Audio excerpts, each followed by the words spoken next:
President Lee Jae-myung is in the Philippines for his first summit with a Philippine counterpart, President Ferdinand Marcos Jr. The South Korean leader is about to be officially greeted by the Philippine president at a welcoming ceremony, which will begin in a matter of minutes. And today here in the studio in Seoul, I am joined by Professor Shin Se-don. Welcome, Professor Shin. My pleasure. So, Professor Shin, this is President Lee's first visit to the Philippines since taking office. I'd like to ask first, how have the interactions been between the two leaders? Well, this is the first time that President Lee Jae-myung visit Philippines, but since he took office last May, he has already had taken almost a dozen summit meetings between Korea and the countries like United States, a couple of times Japan, China. So this is, I think, about 11 or 12th, foreign visit for President Lee Jae-myung. So it is first time for Philippines, but it is quite accustomed on the part of the president to have summit meeting. And I think last year, 2025, there has been an APEC meeting in Gyeongju, and there has been a report that President Lee Jae-myung has met, Philippine President Marcos Jr. So I think they have met already last October, and I think probably there had been some kind of discussion about the state visit for the president to visit Philippines. So I think that is the consequence of the meeting between the President Lee Jae-myung and President Marcos Jr. Right. It is the President Lee's first state visit to the Philippines, but it will not be their first encounter. Then how timely is his state visit to the Philippines, would you say? I think, for the last year, President Lee Jae-myung has been pretty busy to have some meetings with the important countries like United States, Canada, Japan, China. So Philippines is also a very important country for Korean economic relationship, in the sense that Philippines is the key member of ASEAN, which initiated in 1967. And many people don't realize that how big the Philippines is. Many people believe that Vietnam is a pretty big country in terms of the area, in terms of population. But the Philippines is bigger than Vietnam in terms of population. The population of the Philippines is 120 million.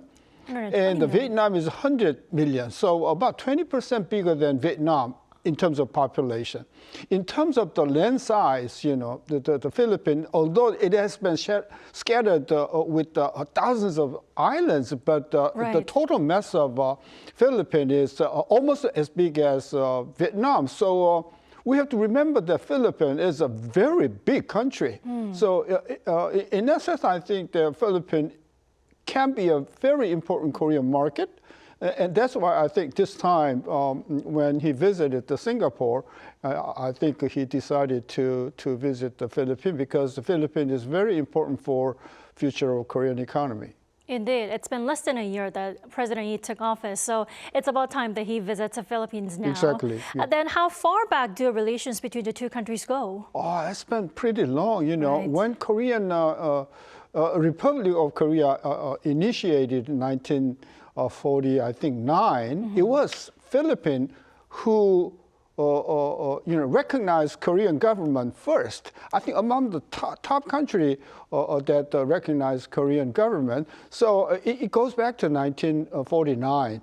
And secondly, when there was a Korean War in 1950, Philippines was the country with almost 7,000 military forces to Korea, which is about the biggest among the Asian nations and about top 5, nations among UN forces. So I think back in 1950 and 1949, when Korea was first initiated, I think Philippines was the most active and most helpful country for defense of our nation, and also recognizing the Korean government. So I think it is pretty old dated, and since the beginning of Korean Republic, I think the Philippines has been one of the key country that has supported. Well, I'd like to point out how President Yi's state visit to the Philippines is timely because the two countries mark their 77th anniversary of their diplomatic relations, don't Right, they? yeah, that was from 1949. Right, yeah. Exactly. That's why today is March 3rd, and today marks their 77th diplomatic anniversary. Same day, yeah. So the president showed the top office is calling 3377 a meaningful number. Right. That President Yi is visiting the Symbolically, Philippines. yeah, we could say exactly. so. Right. And what is the current state of the FTA between Seoul and Manila at the moment? Well, as I said, Philippines is the founding member of ASEAN, 6 nations, back in 1967. And there has been free trade agreements between Korea and ASEAN country that I think was effective since 2007. So Philippines is the member of ASEAN, so that people might ask whether do we need to have independent or individual bilateral free trade agreements between Korea and the Philippines, but there has been, talk between Korean government and the Philippine government about having a free trade agreements between Korea and Philippines, and that has become effective 2024, about 2 years ago. So now Korea has dual free trade agreements, one through ASEAN, which has become effective 2007, and individual bilateral free trade agreements with the Philippines effective 2024. So I think we had a double kind of free trade agreements with the Philippines.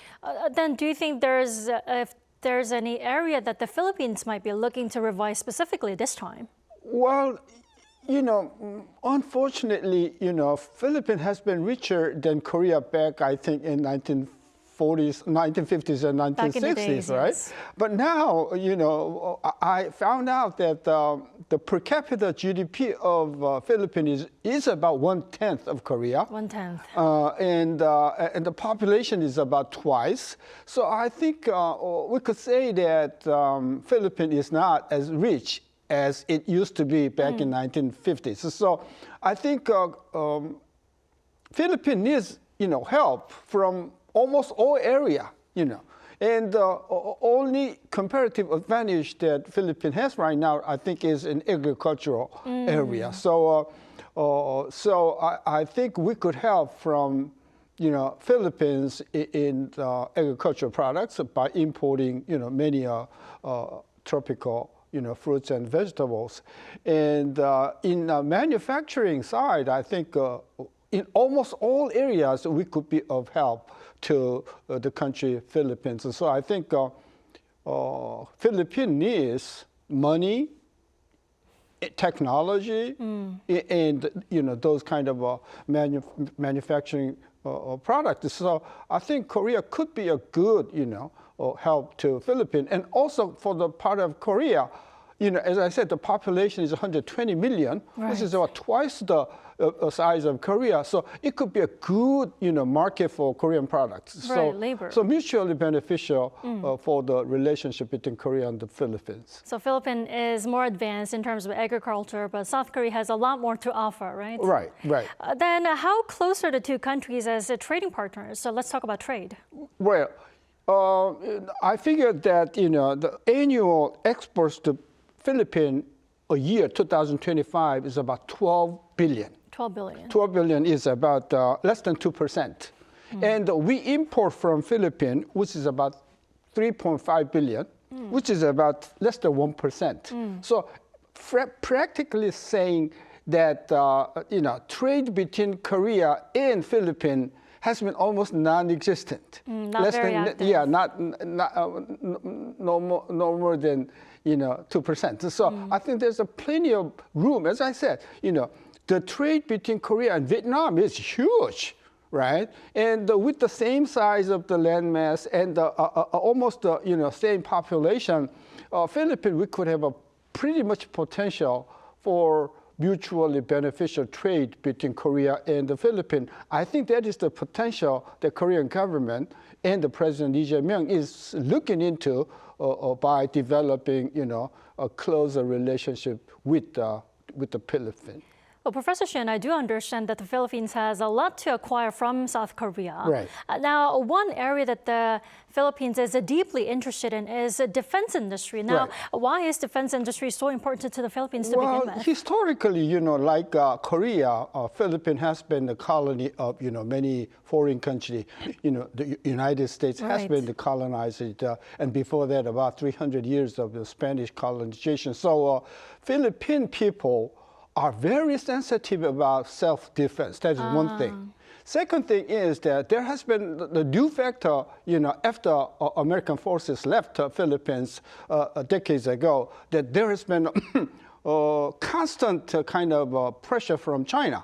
So they have to defend themselves, and geographically, as you see, the Philippines is scattered with the thousands of islands. Right. It's going to be very difficult, for self-defense without the naval power. And Korea is a very strong naval power in shipbuilding. So I think in terms of the shipbuilding, and as well as kind of munitions, artillery, tanks, and those kind of products, I think that Korea is a superpower in Asia. So I think that for the Philippine people, I think Korea is the most important country to help, sustaining their self-defense. Then what kind of machinery or even missiles do you think the Philippines may be looking to acquire from Seoul? Yeah, but the missile, even though Korea has the capability of manufacturing missiles, I think it is controlled by the regulations from the United States. So even if we are able to produce missiles, I think it is not going to be very easy without the permission from other superpowers like the United States. So we are able to provide the shipbuildings, small and big, and also the munitions, tanks, and those kind of the defense kind of products. So Korea is able to provide the Philippines enough. Professor Shin, tell us more about the shipbuilding sector. What might the Philippines be looking for in the shipbuilding sector? Well, if you look at the geographic kind of location of Philippines, they are scattered, more than several thousands islands. So, practically speaking, they want very medium-sized, the battleships, and rather smaller kind of a very, mobile ships. So in terms of the supplying the ships to Philippines, they may require a big kind of battleships, and in some cases submarines, but practically they want rather medium-sized or rather small-size kind of ships. In that sense, I think Korea is very able to provide, number of small and medium-sized battleships to Philippines. Then on top of shipbuilding, now nuclear energy cooperation is also expected to be among the top agenda items. How so? What about nuclear energy? Yeah, nuclear energy could be used by Philippines, but you have to remember, the location of the Philippines is in the middle of kind of a frequent earthquake. Right. So, and also because of the climate, kind of typhoons, so it's very, geographically, I think the Philippines is not suitable for a number of nuclear power plants. So, small and medium kind of, reactor could be established in the Philippines, but geographically, I think we have to consider a lot of factors whether Philippines is proper to build nuclear power plants. Now, we are seeing live footages of President Lee Jae-myung shaking hands with President Marcos Jr. It looks like he has just arrived to be greeted at the official welcoming ceremony. And for those of you just joining us, we are doing a live coverage on the South Korea-Philippines Summit, where President Lee Jae-myung is on his very first visit to the Philippines. Professor Shin is joining me here in studio in Seoul. It looks like the sunny day in the Philippines, right? Always. Always. Yeah. Always. We are slowly feeling the spring warmth here in Seoul, but it looks to be beautiful in the Philippines. Now, as this is the first state visit to the Philippines for President Lee, the official welcoming ceremony, it should be pretty grand, right? Oh, yeah, because as I said, for Philippine people, Korea is one of the most friendly relation and having economic power and technology. And we are, Korean people are different from Japan because Japan has been colonized the Philippines back in 1930s, 1940s. So their sentiment against the Japanese people are totally different from, Korean people. So for the Philippine people, I think they feel Korea is almost like, friend, brother relationship. And also for Korean people, Philippines was the first country to send their troops, more than 7,000 force, to the Korean War. So the relationship between Philippines and Korea could not be,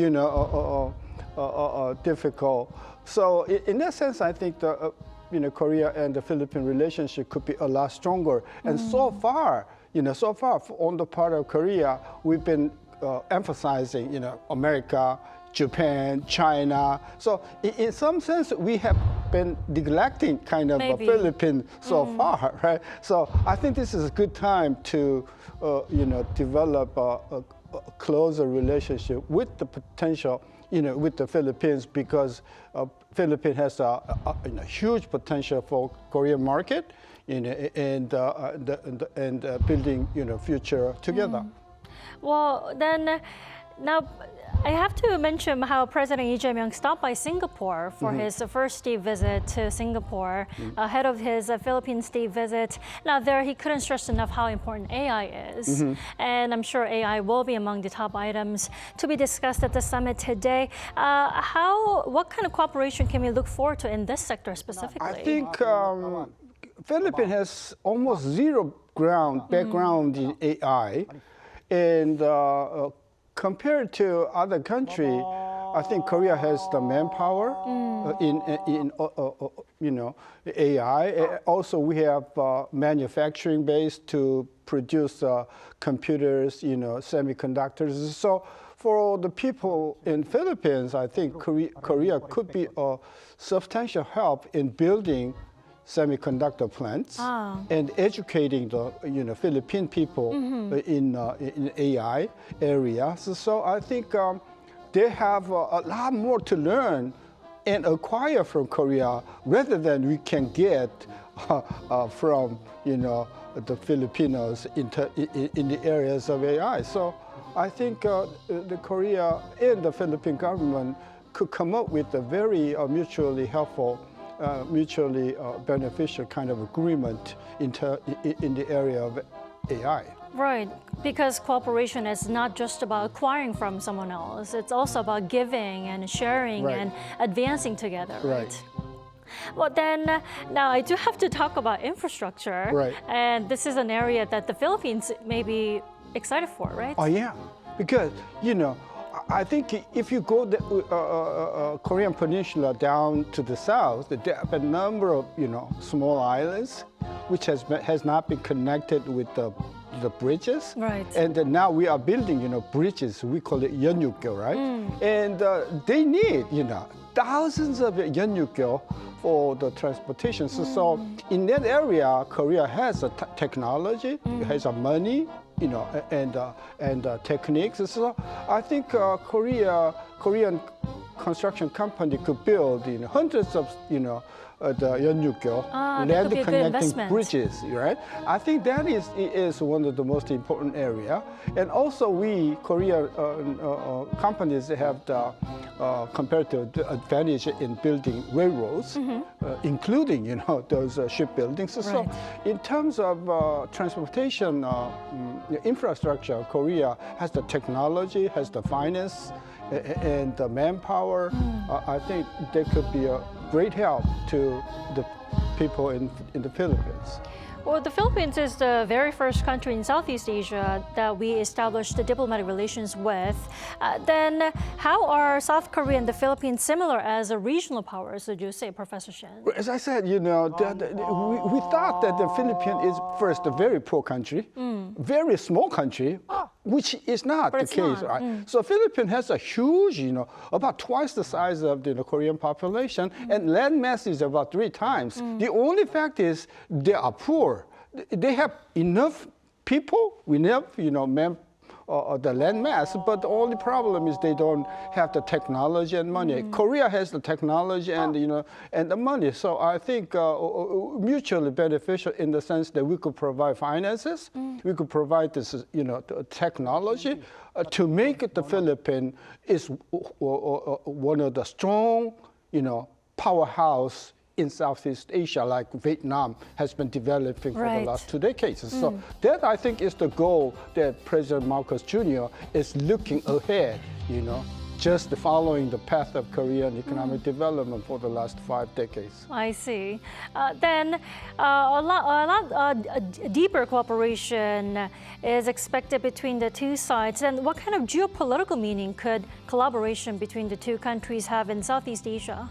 Well, Southeast Asian country, they have formed ASEAN in 1967. Singapore is one of the crucial members, but the problem is Singapore is economically pretty big, but population-wise, it's 1/10 of Korea, so very small, right? So if you look at ASEAN 6 countries, Indonesia is comparable to Philippines. But many people believe that Indonesia is a big country, huge population, but nobody thought about the Philippines. So Philippines is able to become, powerhouse in Southeast Asian country with the help from other country.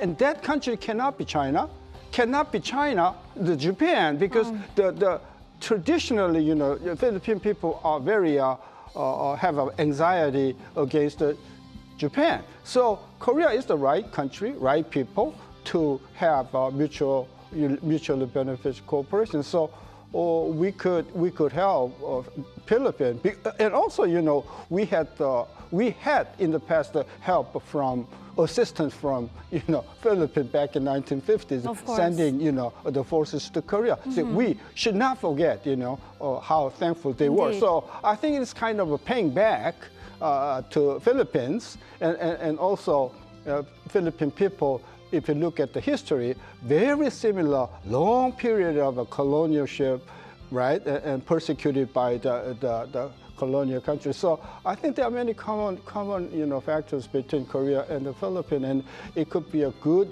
building block of a mutual cooperation. Well, we've discussed trade. The trade volume is not too big at the moment, but there's a huge room to expand between the two sides. Infrastructure, defense, AI. Now, the two leaders are expected to sign MOUs in the coming hours. What kind of fields, specific fields, do you expect them to sign? First, I think they have to set out, specific projects. Shipbuildings, and establishing the bridges. So we have to have a MOU concerning specific projects. That is first. And the second thing is that the Philippine people do not have enough money, so we have to provide the finances. So the MOU has to contain the specific schedule and the programs about financing. So projects on the one hand and financing on the other, that I think could be the critical elements in the MOU between the two nations. I see. For those of you just joining us on Arirang TV, this is the summit between the leaders of South Korea and the Philippines. President Lee Jae-myung is currently in Manila to visit Philippines for the first time. He is on a state visit. He was just at the official welcoming ceremony being greeted by the Philippine President Marcos Jr. Now we see the two leaders walking down the aisle. What do you think the two leaders are talking about at the moment? I think they have a lot of things to discuss, to talk about. for the future of Korea and the Philippines. And we are willing to help out because we've been helped by the people from Philippines about 75 years ago. And Philippines was the first country to recognize Korean government. And so for the last, about 7 decades, the entire world changed, almost upended in the sense that Korea has become almost a superpower in East Asia. So two countries has a great potential to become, Korea being the power in the Northeast Asia and the Philippines in the Southeast Asia. And we feel the common kind of pressure from China, which wants to build up their presence all over the Southeast Asia. So in order to block that, in order to control that, in order to check that, I think Philippines has to be stronger in terms of economically and also in terms of militarily. And Korea could become a very important kind of linchpin to make that possible. Well, we do have common interests and concerns regarding China. Right. Then, Professor Shin, I'd like to go back how you mentioned we have dual FTA agreements with the Philippines. Does that mean they are both effective until now? Right. Yeah. So the areas not included in Korea-Philippine free trade agreements, that area is controlled by the ASEAN FTA. I see. And a specific kind of agreement between Korea and the Philippines that is controlled by Korea-Philippine FTA. So it is not contradicting each other. So it's a better for the Korea and the Philippine free trade agreement. This is one step beyond, above ASEAN free trade agreements.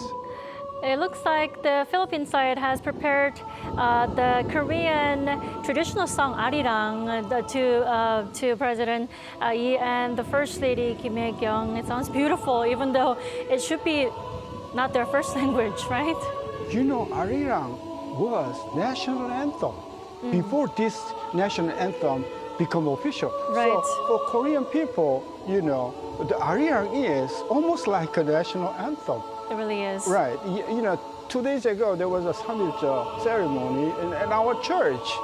Instead of 애국가, we sung Arirang? Arirang as a Really? national anthem. Oh, I see. And the pastor reminded us that this it was the national anthem. National anthem. It is nice that the Philippine side has prepared to sing this song for President Yi's state visit. It looks like the official welcoming ceremony is coming to an end. They will probably head inside for the guest book signing, and then in the coming hours, the two sides are expected to sign MOUs, and then President Yi will probably have a grand dinner, right, hosted by President Marcos Jr., right? Right. Yeah, I think this is I don't know the time in Philippines right now, but I think it's about 2 hours or 3 hours or later than Korea. So now we have a 5 o'clock in the afternoon, and in Philippine time, I think it's maybe 3 o'clock, 4 o'clock. Right. Maybe 3 o'clock. I think they're 2 hours ahead. 2 hours, yeah. So 2 hours. We are 2 hours ahead. Yeah, it's a little early for the dinner, but anyway, they're going to have a dinner or ceremony at the palace. Right. It looks like they are looking at a huge tree, I do have to say, right? It does that look, one. yeah, it looks like a tree. And maybe it does carry some symbolic meanings at the office. Right. Still, the Korea-Philippines Summit official welcoming ceremony is well underway in Manila. Now, Professor Shin, you mentioned that they met on the sidelines of the APEC leaders meeting that took place here in Gyeongju City last year. Now, this is President Yi's first state visit to the Philippines. We talked about many sectors that the two leaders are expected to discuss, but what do you think will be the top priority for the Philippines to discuss with President Lee Jae-myung? I bet Philippine people wants the finance. The money. Money. And we have, $100 billion trade surplus every year, which is huge. So I think Korea could be of help in providing finance to Philippines. I think, Japan, which is a little bigger than Korea, will probably offer many, ways in terms of finances, but Korea could provide the finances that I think is one of the most important area.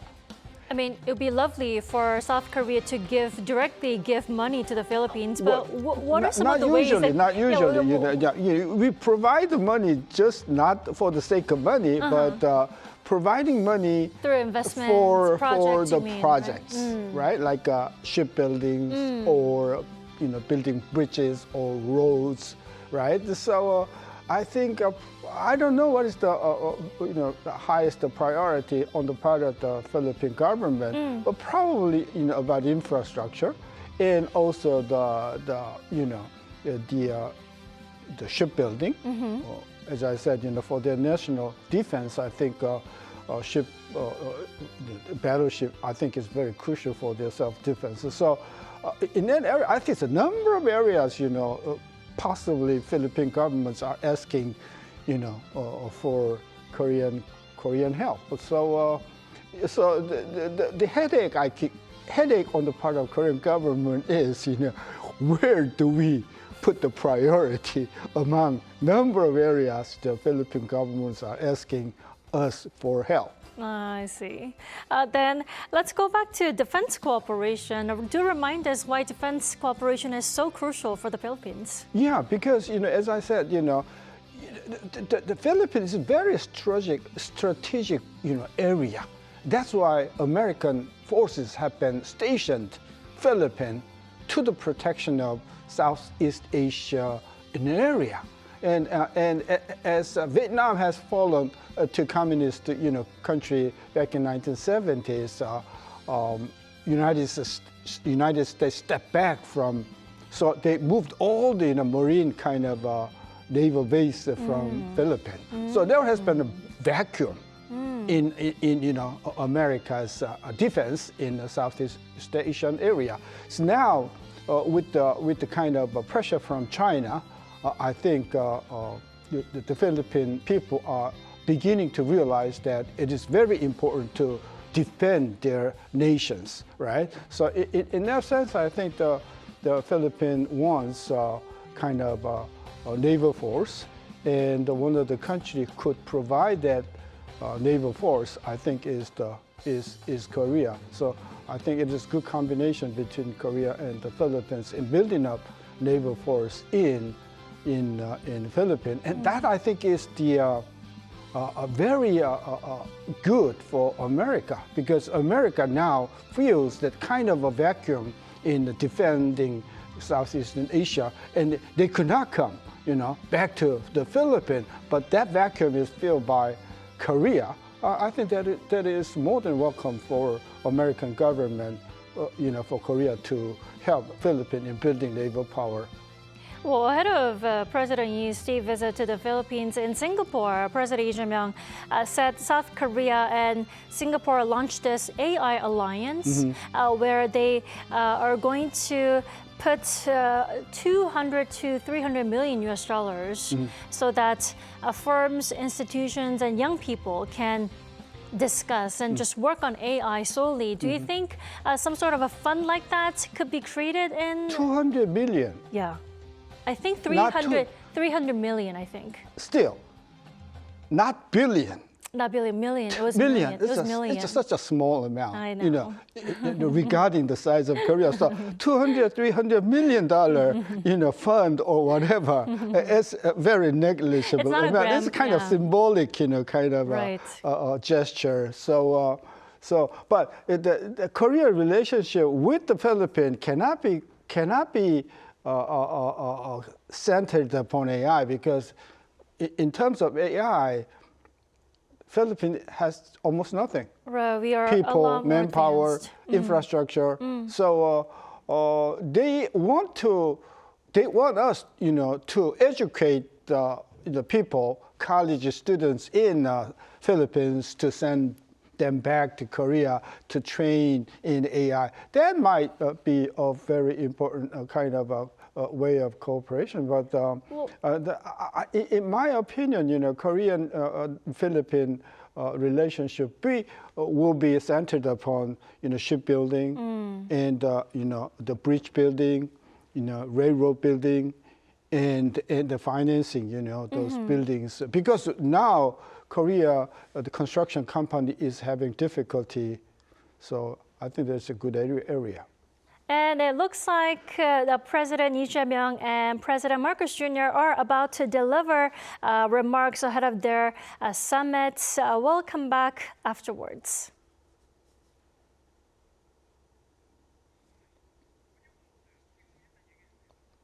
All right, it looks like restricted session is about to begin ahead of their summit talks between the leaders of South Korea and President Marcos Jr.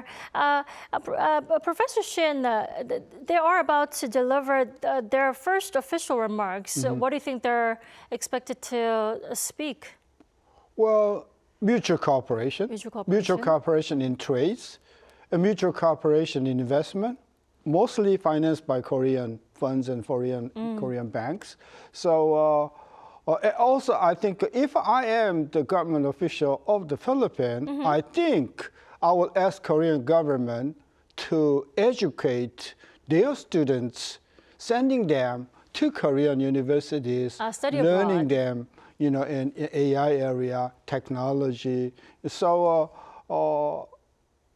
I think, back in 1950s, America provided us opportunity for Korean students to study abroad in the States.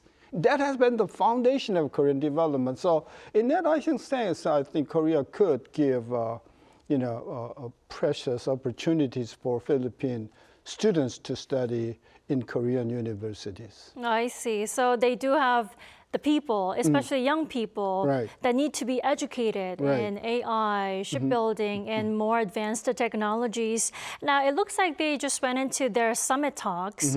Now, Professor Shin, what kind of, before I let you go, what kind of MOUs do you think they will sign eventually today? A number of areas, like infrastructure, meaning that the bridges, railroads.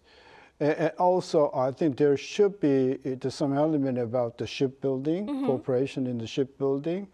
The naval defense cooperation, I think there have been so many regulations, international regulations. So some areas like infrastructure and exchange of students and those kind of areas, I think, could be a very fruitful MOU could be achieved. So I don't know, sooner or later the contents of the MOU will reveal to the public, but definitely I think there's some elements about infrastructure, finances, those areas are to be included in the MOU. Well, Professor Shin, as you mentioned, 8 decades ago, roughly 80 years ago, the Philippines was a lot more advanced, a lot more ahead of us. But now we have a lot more to offer to the Philippines. Where do you see South Korea and the Philippines in 10 years? Well, they have potential. The people in Philippines are very talented. Even though they've been the colony for more than 500 years, Spain and America, the potential education system, those kind of religion has been, have been built up in the people's mind. So in that sense, I think they could have developed a lot faster, since 1970s, but because of the dictatorship and the political turmoil, political unrest in the Philippines, I think they were not able to achieve as fast and as much as Korean economy. But sooner or later they could catch up, So I believe that comparing the Vietnamese people and the Philippines, I think Philippine peoples are almost equal in terms of capability, in terms of potential to catch up. So with the Korean technology, with the Korean finances, and with the Korean wholehearted help, I think the Philippines could become a superpower in Southeast Asia, from 10 years or 20 years from now on. So Indonesia, because of the religion, it could be more difficult for them to make a development as the Philippines. Alrighty, Professor Shin, thank you so much for joining us. As always, we appreciate your insight and your time. My pleasure, always. Now, that wraps up our special coverage of President Yi's state visit to the Philippines. Do stay with us for more on the summit in our upcoming newscast.